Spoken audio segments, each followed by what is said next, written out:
I'm with Rod Connolly, a sports physiologist and owner of Dogma Athletica. Rod's going to show us some exercises that will make us stronger for the slopes. Thanks, Brenda. We're going to start with what is a basic foundational human movement pattern, which is a squat pattern.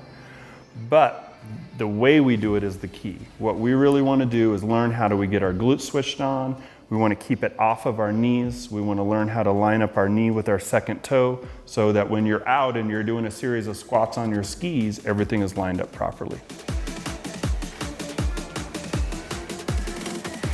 So what I'm going to have you do, you'll face our cameraman, and you're going to get your feet into what consider like a speed stance on your skis. So a nice, fairly wide base, but toes still running forward. So there's no turnout in that, but a little wider base than that, as if you're skiing at speed.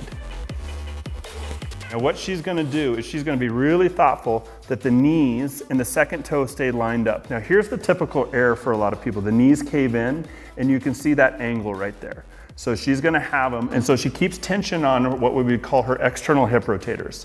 Now she's going to sit into a squat with the butt back, and her hands are going to reach forward to counterbalance, and she has this really good carriage of her posture, and we'll show you sideways in just a moment. And then she pushes through her heels to stand up all the way, and she squeezes her rear end muscles at the top. Now she sinks down, her hands are forward, and when you stand up, take your hands to your hips this time when you stand up. Just like that. We'll do two more facing forward, and then we'll turn sideways for our audience. Nice, good. And the smile when you're squatting is key. I know. I like this. I like this. Good, and up. Nice. Now turn towards where you're facing me. Now you're going to sit into a squat.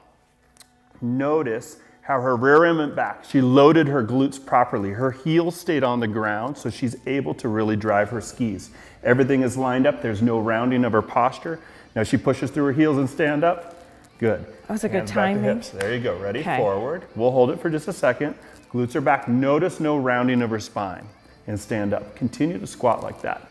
Having good postural carriage is really key for good skiing. So she's not letting her spine break down. Good. Nice. In your regular exercise, you can do bodyweight squats anywhere. This is great strength exercise. For a day on the slopes, 2 sets, each one 15 reps, just to activate the glutes and the hamstrings, start to get the hip, the knee, and the ankle to function together the way they're supposed to. Great way to start out your day. 15 reps. 2 sets of that. Before you hit the slopes? Before you hit the slopes, because it's body weight, you won't over fatigue the muscles, you'll activate them. The worst thing to do is you wake up, you roll up 1 cup of coffee, stumble up to the slopes, and then nothing is switched on. So switch it on, have a good day on the slopes. And smile when you do those. And smile, that's right. Okay. Good job.